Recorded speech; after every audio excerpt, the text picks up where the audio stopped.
a week before the wedding. My fiancée spent a fortune to buy the rights to a novel, all because the novel was written by her ex-boyfriend, a tribute to their first love. When the media asked me about this, I just smiled faintly. To go full circle and reunite with your first love, that's a rare fate. I wish them happiness. That evening, when the interview aired, my fiancée, who had been emotionally distant for half a year, took the unprecedented step of contacting me. She told me to stop talking nonsense. She even threatened to cancel the wedding unless I clarified things with the media. But what she didn't know was, I didn't want to marry her anymore either. Chapter 1. When Chloe spent a fortune to buy Alex's rights, and personally invested heavily to hire the best PR team in the industry to promote him, I found his novel, The Years Like Poetry, and read it. It wasn't anything special. That was my only comment after finishing it. It's just an ordinary story about teenage first love in a school setting. There are countless novels like this, and many are better written. But just because Alex wrote about his past with Chloe didn't mind slapping me in the face to give him all this publicity. And at that time, there was less than a week left before our wedding. I called her, but her assistant picked up. It seemed my calls had been redirected. Brother Lou. President Lou is in a meeting right now. Try calling back in 2 hours. The assistant's tone was cold. After all, President Lou is busy. Her schedule is full every day. It felt like she was mocking me, as if I, a washed-up actor, had nothing to do. Over the past 2 years, this assistant, who followed Chloe around, seemed to have picked up on the growing distance in our relationship. She no longer showed me the same respect as before. I smiled. All right. After I hung up, my manager, Sandra, looked worried. The media has blocked all the exits. It seems you have to give an interview. Daniel, what did President Lou say? I hadn't even reached her. What could I say? I kept a calm expression and stood up. Let's go. Say what needs to be said. Sandra was stunned, immediately understanding my intent. What? But isn't that not quite right? Why wouldn't I take advantage of this opportunity for some free exposure? As a washed-up actor, I had called Chloe to ask how I should handle the media questions aimed at me. But since she sent her assistant to deal with me, there was no need to save face for either of them. I pushed open the door and stepped out. A crowd of reporters swarmed toward me. Among the microphones thrust in my face were eager, gossip-hungry expressions. They asked, Mr. He, President Lou has recently been promoting the up-and-coming writer Alex, and witnesses saw them boarding a flight to Greece this morning. What are your thoughts? Mr. He, your wedding with President Lou is scheduled for next week. Will her vacation with another man on the eve of the wedding affect the ceremony? Ah, so Chloe wasn't in a meeting. As her assistant claimed, she was off vacationing with Alex abroad. Mr. He, some internet users claim that the recently popular novel The Years Like Poetry is actually about the relationship between the author and President Lou. Is that true? Mr. He, countless flashes went off in front of me, capturing every change in my expression. I smiled professionally and spoke loudly and clearly, ensuring everyone could hear. Yes, everything you're speculating is true. And my thoughts? I believe that to go full circle and reunite with your first love, that's a rare fate. I wish them happiness. Chapter 2. As expected, that interview immediately made headlines in the entertainment section. The names of Chloe, Alex, and me were trending in real time. Social media exploded with speculation, uncovering every little detail about the three of us. Alex's fans attacked me, calling me a washed-up actor, accusing me of riding his coattails and smearing their beloved author. But my fans fought back, calling Alex a homewrecker and Chloe a cheater. Spectators mostly enjoyed the drama. Some laughed at me for being a cuckold, while others claimed I was a gold digger, feeding off Chloe's wealth and deserving of this outcome. But overall, the majority of comments supported me. Even though they mocked me, no one defended Alex's behavior of stealing someone else's fiancée. After all, I've been in the industry for as long as Chloe and I have been together. Alex's fanbase was no match for the public. The more they spoke, the more they were insulted, so they had to stay quiet. Some gossip outlets even dug up that Alex lived in the same neighborhood as us. This revelation only worsened the public's opinion of him. Everyone started calling for a change in the phrase, the neighbor's lover, saying it should now be, the lover from next door. When I saw this, I was slightly surprised. Alex lived in the same neighborhood. That explained a lot. Several times I had woken up late at night to find Chloe missing from bed. When I called her, she'd say she couldn't sleep and was taking a walk in the garden. Turns out her walk was taking her to Alex's place. Realizing this, I took a moment to check in with myself emotionally. Other than finding it a little amusing, I felt nothing. It seemed that I no longer cared what Chloe did. Chloe's assistant called me several times and sent multiple texts. I didn't even bother to read them, just blocked her. It was laughable. Why didn't she do something earlier? I had given her a chance, but she didn't take it. That night, Chloe, who was still abroad, must have realized the uproar back home. Finally, she called me. It was the first time she had reached out to me in 6 months. Chapter 3. It's pretty funny when you think about it, right? There was less than a week left before our wedding. Everyone in the circle knew we had been together for 10 years. But in the end, she ran off to Santorini with her first love, leaving me in this embarrassing situation. I answered the call, curious to hear how Chloe would explain this. Instead, she immediately started accusing me. Are you out of your mind? What kind of nonsense were you spouting to the media? I worked so hard to build up Alex's reputation, and now you've ruined everything. Daniel, you'd better release a statement right away, saying that Alex is a close friend of ours and that I brought him to Santorini to help with the wedding planning. I laughed. Really? Chloe's voice on the other end was full of impatience. What's real or not? Just go with the statement and handle the PR. Oh, so it wasn't real after all. That story about Alex helping with the wedding, she just wanted an excuse to bring him along. I'm afraid I can't do that. I refused her outright. Chloe hadn't expected me to refuse, and she was silent for about half a minute before exploding with anger. What do you mean you can't? You caused this mess by talking recklessly, so you better clean it up. Do you remember where we're having our wedding? The voice on the other end went dead silent. I calmly continued. The invitations have already been sent out, and the location is clearly stated. You hired a local wedding planning team, and the venue is set in a hotel here in the country. You think the media won't figure that out?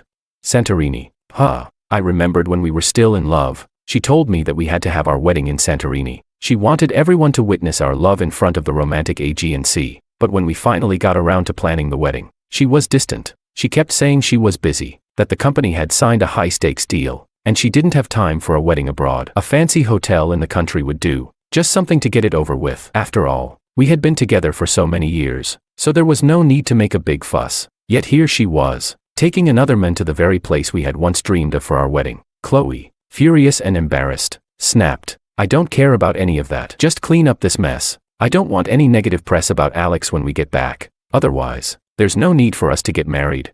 And with that, she hung up. She seemed confident that by threatening to call off the wedding, she'd get what she wanted. I tossed my phone aside and went back to packing my suitcase. What a shame. Chloe, I didn't want to marry you either. Chapter 4. Chloe and I have been together for 10 years. Our relationship was always stable, until last year when things began to change. At the time, I didn't know Alex was Chloe's first love. I just found it odd that Chloe, always so busy with work, suddenly had time to get into reading novels. She explained to me that she was looking for potential stories to buy the rights to early, before they became popular, so she could adapt them into films or TV series later. So I didn't ask any further. Until half a year ago, Chloe suddenly spent millions to buy the adaptation rights to a novel under 300,000 words. She then partnered with the website hosting the novel to push the author into the spotlight as one of its top writers. There were signing events, PR teams, and all kinds of promotion. That's when I felt something was off and decided to read the novel myself. After finishing it, I couldn't help but wonder, what about this lackluster, slow-paced coming-of-age story was worth millions?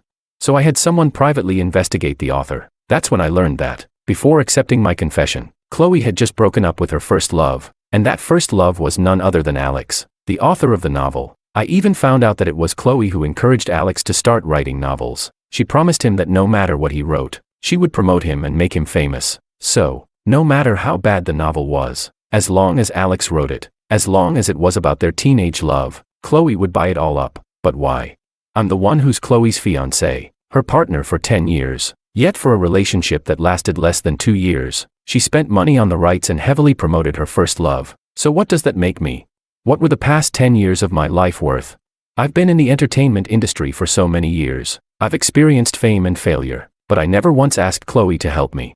Yet the fiancé I loved so much was exhausting herself, going all out to make another man famous. I felt like the biggest joke in the world. So, for the first time in our 10 years together, I got really angry at Chloe. I thought she'd feel guilty, but instead, Chloe sneered and said, Daniel, you're such an ungrateful fool. You think I've never helped you? Sure, you're too proud to ask for help, but everyone in the industry knows you're my boyfriend. Just that alone has made people think twice before replacing you. You think you haven't been replaced in this fast-paced entertainment industry just by luck?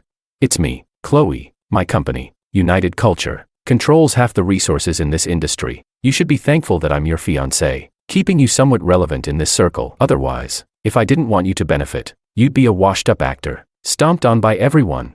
At that moment, seeing Chloe's sneer and her condescending tone, I realized I had never truly understood her. After our fight, Chloe didn't care about our wedding date. She started a cold war with me. even going so far as to block my access to resources in the industry. Back when I was at my peak, I had signed with Chloe's company, United Culture. If she wanted to suppress me, there wasn't much I could do. My work came to a halt, and I was effectively blacklisted. But luckily, during this 6-month Cold War, my contract with United Culture expired. Maybe Chloe forgot, or maybe she just didn't care. Either way, she never sent me a renewal offer. During those long 6 months, I doubted myself, tortured myself, and finally came to a realization. Not all relationships bloom and bear fruit, and not all people are meant to walk with you to the end. The end of my contract with United Culture meant it was also time to end my relationship with Chloe. Chapter 5. As I was about to leave, Sandra, the person who brought me into the industry, came to see me off. We had climbed the ranks together, and she had become a well-known manager in the circle.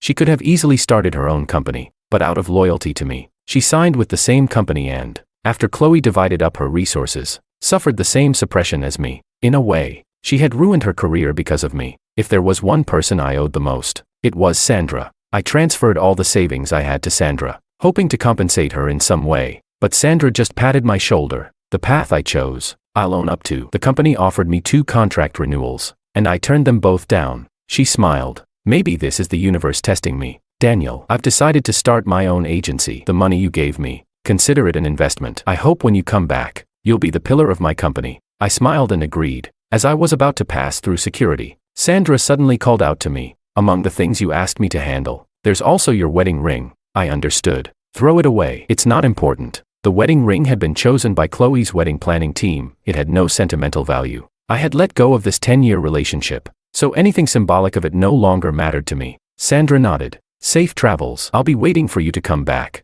As the plane landed in another country, I snapped my old SIM card in half, keeping only Sandra's contact information. Everything, from now on, would be a fresh start. Chapter 6. I enrolled in a well-known drama school in the US for further studies. During the 5 years I was signed to Chloe's company, United Culture, I went from being a top actor to gradually fading into obscurity in the entertainment industry. On one hand, Chloe was focused on her company's rapid growth, constantly signing new talent and using me to star in scripts that would help them rise to fame. She rarely cared about the quality of the scripts. As long as they could be filmed and approved, she'd push me into the spotlight. This led to me starring in a slew of poorly received dramas with low ratings. Some of my haters even spread rumors in gossip forums, claiming that I had gambling debts, which is why I was taking on these bad roles. And when good scripts or major productions came knocking, wanting to collaborate with me, Chloe would intervene, telling me to pass the opportunity to newcomers. She'd say, Dan, you're already famous. Taking on this role would just be the cherry on top for you, but it won't make or break your career. But so-and-so really needs this opportunity. The company is ours, and if they succeed, it's good for you too. By the time my fame had waned, and I was no longer as popular as I once was, she turned her back on me. She acted as if I owed all my success to her, that without her, I wouldn't have any recognition left in the industry. During the time I was blacklisted, I watched as my name frequently appeared on lists of the worst actors, made by netizens. I had no choice but to admit, over the years, my passion for acting had been drained by the subpar scripts Chloe handed me. Being with her had not only worn down my career but had also made me forget why I entered the industry in the first place. I didn't want to star in a series of terrible dramas. I wanted to leave a lasting mark on Chinese cinema. Leaving Chloe also meant abandoning my career of the past 10 years, starting from scratch. During this time, I met a junior student, an overseas Chinese named Jana. She was a rising star in the directing program. Her father, Sam, was a world-renowned director whose films had won numerous domestic and international awards. Director Jiang had retired from filmmaking at 45, shifting his focus to photography. But even though more than a decade had passed since his last award-winning film, Jana, his only daughter, naturally drew attention the moment she enrolled. I met her by chance. After all, Sam's films are considered an important part of film history worldwide. It made perfect sense that several of his classic works would be used as required material for analysis in our drama courses. Chapter 7. We started talking after fighting over a seat. Since I was older and a foreign student, I usually sat in the back corner of the classroom, but she also never sat in the front row. After a few times of finding her golden seat taken by me, she had no choice but to sit next to me. Then, she got smart and started arriving earlier than I did. When I found my seat taken, I naturally started arriving earlier too. After a few rounds of this, she finally got frustrated and let out a curse in Chinese. F***K, what's your deal? This seat isn't yours. Hearing the familiar language, I perked up and responded, the seat isn't mine, but I got here fair and square." She rolled her eyes and said, "Fine, whatever." But next time, she arrived even earlier. We got to know each other through this back-and-forth battle over the golden seat. Once we were more familiar, I asked her why. In a class that often discussed her father's films, she never sat up front. Her whole body stiffened at that. She stayed silent for a long time. It wasn't until the class ended, and she looked at Sam's name on the screen that she quietly said, "My father may always be a mountain I can never climb." Later, I learned the full story. Sam retired from directing in his prime, passing the baton to his daughter. Jana grew up under the influence of his teachings, but as she officially entered the industry, she realized just how difficult it would be to surpass her father's achievements. After all, at 26, she had yet to make any real mark. While her father had swept the awards circuit with his debut film at 23, he was hailed as a genius director. Over time, the pressure became unbearable for her, and she even developed symptoms of depression. Seeing Jana struggle, I couldn't help but relate to my own experiences. I came from a prestigious acting academy and debuted in major productions. By my third year as an actor, I was working with a renowned director. Reaching the peak of my career, I won my first award, and countless offers for roles and endorsements flooded in. I was raking in both fame and fortune, becoming a rising star known for my acting skills. But after I dissolved my studio and signed with Chloe's company, I became like a candle, slowly burning away all my passion. Because I had once stood at the top, falling into the pit felt even more painful and unfair. What Chloe didn't know was that I, too, had been on antidepressants for a long time. During those 6 months when she blacklisted me and gave me the silent treatment, I even self-harmed and attempted suicide. But in the end, I pulled myself out of that dark place. I decided to give up everything from my past and start anew in a different place. Chapter 8. Perhaps Jana found some inspiration in my story. She decided to take a year off from school, and I didn't stay idle during that year either. I tried out various short-term jobs. I worked as a cashier at McDonald's, as a waiter in a bar, washed dishes in restaurants, and even did manual labor at construction sites. Ever since I graduated from university, I had been in the entertainment industry. In reality, I lacked any real experience or empathy for the life of ordinary people. Looking back, this was the first year I truly saw the complexities of society. The first year I experienced how a regular person struggles to survive. Over time, I gained new insights into acting. When Jana returned to school, she came back full of new ideas. She planned to shoot a short film. She invited me to be the lead actor. Of course, I agreed without hesitation. Jana submitted the film to several short film festivals, and it received quite remarkable results. She finally made a name for herself in the film world, overcoming the immense pressure she had been under. The success of the short film helped ease some of that pressure. It also brought with it a wave of new inspiration and creativity. Jana quickly began preparing for her first feature film. She even wrote the script herself, a surreal suspense drama. Once again, Jana invited me to play the lead role in her film. In this movie, I played a transgender individual with schizophrenia. Undoubtedly, this was a huge challenge for me. We filmed the movie intermittently over the course of 3 years. Both of us were under a lot of pressure, but the film was worth the time and effort we put into it. When it was finally released, it received widespread acclaim both inside and outside the industry. Jana truly became famous through this film. At the age of 30, she achieved what her father had, a debut film that swept numerous awards. The media hailed her as a late-blooming genius. My name also resurfaced alongside her film, reappearing before the public. That year, I turned 35. Chapter 9. Jana's film was also invited to participate in a domestic film festival. As the male lead in her film, I received an invitation too. After 5 years away from my homeland, I finally decided to return. Unlike when I left, unnoticed and forgotten, when Jana and I landed, we were greeted with a warm welcome from the media and fans. The airport exit crowded to the point of being impassable. We were bombarded with countless questions, until one reporter suddenly asked, "Mr. He, 5 years ago you left the country and your wedding was cancelled. Now that you're returning with a new film, do you plan to reunite with Ms. Lou from United Culture?"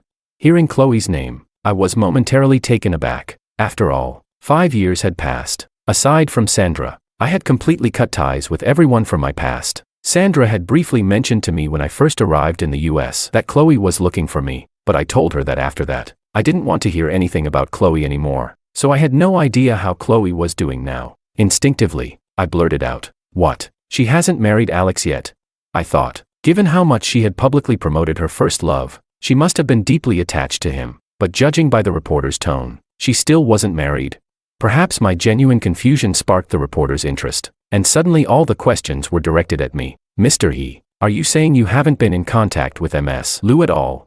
Is it true, as rumors suggest, that your relationship with Ms. Liu has completely fallen apart? I couldn't help but laugh. I thought I made it clear 5 years ago, but if there's still any doubt, let me reiterate, I have no further relationship with Chloe. I wish her and her first love all the best. Now, let's end the personal questions here. I hope everyone can focus more on our film. Once we finally escaped the reporters and got into the car Sandra had arranged for us, Jana pulled down her mask and smiled at me. You once told me you were a popular actor back home. I didn't believe you at the time, but now I see I underestimated you. I chuckled. It's not exactly a good reputation. Being remembered for a scandalous love triangle isn't something I'm proud of. I was a bit worried that this might affect the promotion of the film back home, but to my surprise, Jana, in her usual carefree manner, said, "What's the big deal? This could even bring some buzz to my film. It's a niche project. After all, although I made it with the intention of winning awards, if more people buy tickets, I'd be all for it." After saying that, she leaned in closer and whispered in my ear, "Let me ask you something. Do you really have no feelings left for your ex-fiancé of 10 years? Chapter 10. I had once told Jana about my past with Chloe. At that time, she asked me, if Chloe hadn't wanted to break up with me, what would I have done?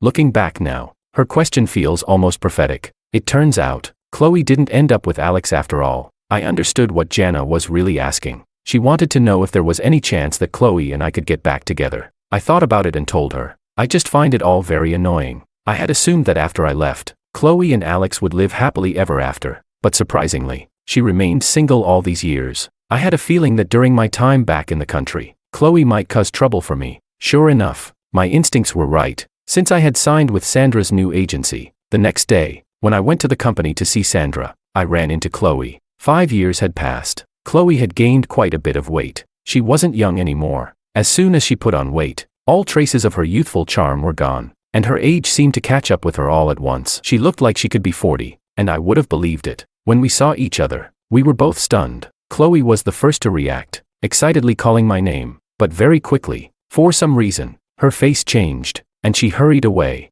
I found the whole encounter a bit baffling. When I reached Sandra's office, I could still see a trace of lingering anger on her face. I had a hunch it was related to Chloe, so I asked Sandra. As soon as she heard that I had run into Chloe, she couldn't hold back and started cursing. I've never seen someone so shameless in my life.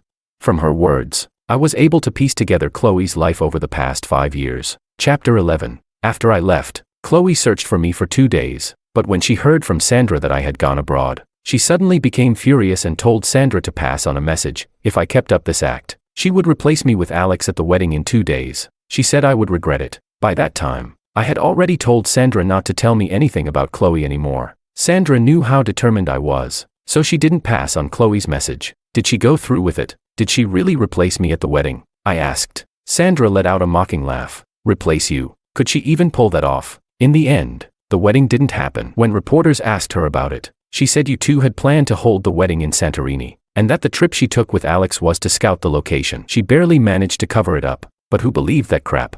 Chloe's company, United Culture, faced backlash because of the whole ordeal. Her efforts to promote Alex were also undermined by my comments, which gave the public something to laugh at. A youth novel with a small target audience was suddenly dug up by the gossip-hungry masses. Aside from Alex's hardcore fans, most people who read The Years Like Poetry shared my opinion. It was a mediocre, uninspired youth romance. Most people couldn't understand how it had been hyped up so much. It even ended up being voted as the most overrated youth literature on several platforms. As they say, to wear the crown, one must bear its weight. Chloe had built such an enormous platform for Alex, but his talent couldn't live up to the public's expectations. The novel was torn apart by critics. As more people read it, they noticed that many of Alex's sentences were eerily similar to those in a lesser-known web novel. So, before Alex could clear his name from the cheating scandal, he was hit with plagiarism accusations. Plagiarism in online literature is always hard to define. The original author found out about the plagiarism and,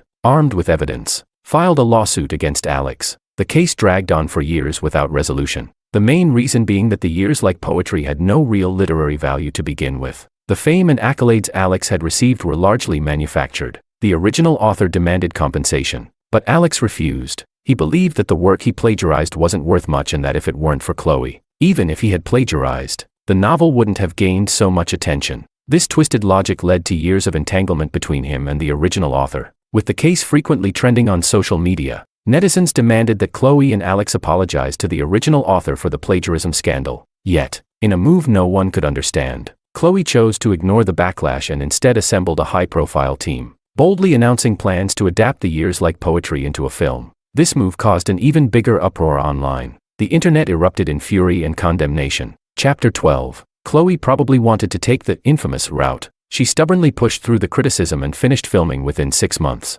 rushing to release it as fast as possible. As expected, the movie, hastily put together, lacked any sincerity. Even though Chloe cast the most handsome young male leads and the prettiest rising actresses from her company to tell this youthful story, the audience still criticized it, accusing her of feeding them garbage. Are you serious? Not only do I have to watch the ugly children of capitalists, but they're also forcing me to witness her cringeworthy first love. Whoever watches this plagiarized garbage is a total idiot. Comments like these were everywhere. This went completely against Chloe's expectation that the more fiercely the audience criticized, the more people would watch. In the end, this high school romance film, which reportedly had a 200 million yuan investment, made less than 10 million at the box office. She lost everything. In the past, such a loss wouldn't have mattered much, but Chloe had signed a performance contract with her investors. The dismal failure of Poetic Youth meant she couldn't meet her contract's performance targets. Shares in United Media were divided up. As the CEO and majority shareholder, Chloe was completely ousted by the investors. So, what does that have to do with her coming to find you? Sandra rolled her eyes. Isn't it because your movie became famous? Chloe went around claiming you were still one of United's artists. Only after she accepted several endorsement deals for you did she realize your contract had long expired. When I found out, I immediately announced that you had already signed with my Hechuang Media. That's when Chloe came to fight with me. Sandra rubbed her temples, but Chloe couldn't produce any evidence proving you were still under her company. So although the argument blew up, public opinion sided with me. That's when I learned about this series of events. Sandra warned me. Anyway, things haven't been easy for her in recent years, so she'll probably come looking for you. Stay alert. Sandra's prediction turned out to be spot on. As I left the company building, Chloe hadn't left but was waiting at the entrance. The security guards had tried several times to make her leave, but she wouldn't budge. When she saw me, her eyes lit up. Dan, I need to talk to you. I raised my hand to stop the guards. She stood up straight, adjusting her disheveled clothes. It's been a while. Can we talk? Chapter 13. In a quiet tea house, Chloe personally poured tea and set it in front of me. Even though she had asked to talk, we sat in silence for a long time. I glanced at the tea in front of me. If you've got something to say, just say it. Chloe gave me a bitter look. I'm sorry. That's all she said. After all this time, this apology was a stark contrast to her arrogance 5 years ago. Seeing that I wasn't moved, Chloe's face turned red, then slowly went pale. Her voice weakened. I didn't get together with Alex. It was all a misunderstanding. I never meant to break up with you. A mocking smile tugged at the corner of my lips. As I smiled, her voice grew fainter. A tear fell, and Chloe quickly wiped it away. Is there really no chance for us anymore? I looked at her now fuller figure and the absence of the confidence she once had. I stayed silent. Chloe seemed to realize her appearance was not what it used to be. Her strong sense of pride shattered as she covered her face. I can't help it. I have to entertain. Drinking one round after another. Staying up late. The stress, it's impossible to keep my figure the same. She cried. Alex only used me to boost his fame with my connections and platform. When I gained weight, he started to resent me, but he never considered that without me, he's just a worthless, spoiled bum. So, after you left, you did get together with Alex, but you two didn't make it in the end. Hearing my words, Chloe stiffened. Now you're asking me if we can still be together. I'm wondering, are you really that clueless? I stood up. The only reason I even sat down with you for this half hour is out of respect for the 10 years we spent together. But if this is all you wanted to say, it's a complete waste of time. Chloe was stunned. Then what do you want to hear from me? Obviously, I want to talk about the shares I still have in United Media. Chloe's face fell. Seeing her expression, I couldn't help but laugh. Did you really think I'd come here to rekindle our old romance? This is the only thing we have left to discuss. Even though our artist contract is over, I still have my shares. Back when I was at the peak of my career, Chloe signed me with a promise that I would receive 20% of United Media's shares, and we signed a supplementary agreement. Of course, once I signed, she acted as if she had forgotten all about it. 4 years, I never received any dividends. At the time, I didn't want to argue over money, so I stayed quiet. But now, it's time to get what's rightfully mine. Looking at her now, it's clear she intends to weasel out of this. So, I told Chloe to prepare to compensate me for all the unpaid dividends, or I would sue. Chapter 14. I had heard from Sandra that United Media hadn't been doing well in recent years, but I didn't expect it to be this bad. Less than half an hour after I left the tea room, I received a call from Sandra. Chloe's mother had contacted her, saying she wanted to have a word with me, even bringing out her mother, someone who always disliked me and thought I was freeloading off her daughter. I was curious to see what this woman, who had looked down on me for years, had to say now. So, I dialed the number Sandra gave me using a virtual phone number. To my surprise, the first thing Chloe's mother said was, "I agree to you and Chloe getting married. You won't need to pay any bride price. And let's not talk about the shares. You'll be family. So no need for two families to discuss business." I was speechless. When I didn't respond, she grew impatient. "What? You still want the shares? Let me tell you, Daniel, back in the day, many men lined up to marry my daughter, but she wasted her youth waiting for you. You're lucky she's not asking you for compensation for that. You're successful now, but you don't want to be caught in a scandal about abandoning her, do you?" Even after all these years, Chloe's mother hadn't changed a bit. I hung up the phone immediately. Then, I asked Sandra to help me file a lawsuit against Chloe. I sued her for the unpaid dividends stipulated in our contract, which amounted to over 50 million yuan. With this lawsuit, all the old drama between Chloe and me resurfaced. Chloe was furious. She released a doctored audio recording of our conversation in the tea room, distorting the facts and accusing me of abandoning her. She portrayed herself as a heartbroken woman who had waited for her boyfriend for 5 years. But the internet doesn't forget. Before I even had a chance to respond, sharp-eyed netizens dug up old news about her orchestrating a publicity stunt with Alex, showing off their trip to Santorini. Even photos of them staying in the same luxury hotel suite surfaced. Chloe's plan backfired completely. Chapter 15. After that, Chloe posted our contract with United Media, claiming I had broken it by signing with another company. She threatened to sue me for breach of contract. The amount she claimed in damages just so happened to be the same as the unpaid dividends, over 50 million yuan. Sandra countered with a trove of chat logs and recordings. It became clear that my contract had expired, and she had repeatedly tried to negotiate a renewal with United's higher-ups, only to be brushed off. This put United Media's management under fire in the trending searches. The real reason they didn't renew my contract back then was that they were watching Chloe's reaction. Now that Chloe's gamble had failed and she was no longer in control, the internal team had no interest in covering for her anymore. So, an insider came forward to explain. They revealed that the delay in renewing my contract was due to a massive argument I had with Chloe over Alex, which had embarrassed her. She had decided to teach me a lesson by purposely holding back my contract. With this revelation, Chloe's previous manipulative behavior was torn apart by angry netizens. Even Alex, who had long since parted ways with Chloe, was dragged into the mess. After leaving Chloe, Alex had ridden the wave of popularity she created for him, profiting handsomely from the website she built for him as a top author. Although he was plagued by plagiarism scandals, he still managed to rake in significant royalties,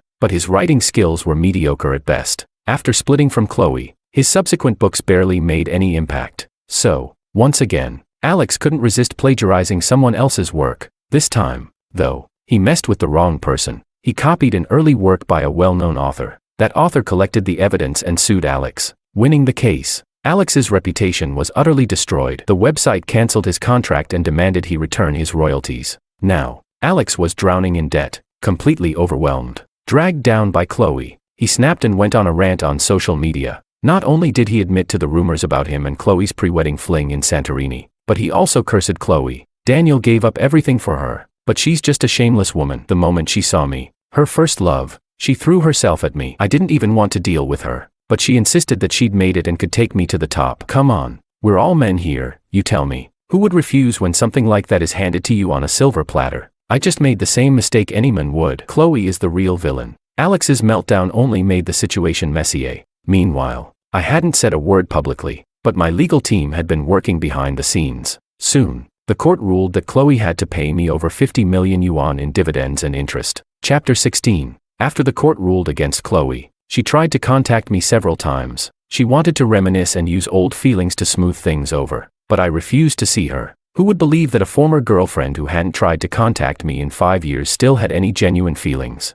She simply saw my comeback and wanted to get me back under her control for her own gain. I'm not sure what Chloe had been up to all these years. To pay the 50 million yuan, she had to sell her house and some of her shares. Once the money was in my account, I immediately sold my shares in United Media to Chloe's major shareholder. By the time she found out, it was too late. She had completely lost her absolute control over United Media. In the end, United Media was renamed Fating Media and merged under the major shareholders' conglomerate. Chloe had spent over a decade building her empire, only to end up as a mere employee for someone else. Alex didn't fare any better. His shameful public rant attracted the attention of bored internet users, and some even dug up personal details about his current girlfriend, harassing her endlessly. The woman he had just started planning to marry broke up with him after all the harassment. 5 years ago, he ruined my chance to get married right before the wedding. 5 years later, he lost his own fiancée. After that, I stopped paying attention to either of them. Jana stayed in the country for a while before deciding to return to the US for further studies. On the day I saw her off, Jana said to me, "Next time, can you be my leading man again?" I nodded. Of course. Jana smiled mischievously. "I mean, be the leading man in my life." I froze, but by then, she had already turned and walked through the security gate without looking back. It was as if those words had been a figment of my imagination. Of course, it wasn't until I was nearly 40 that I finally gained the approval of Jana's parents. But that's a story for another time.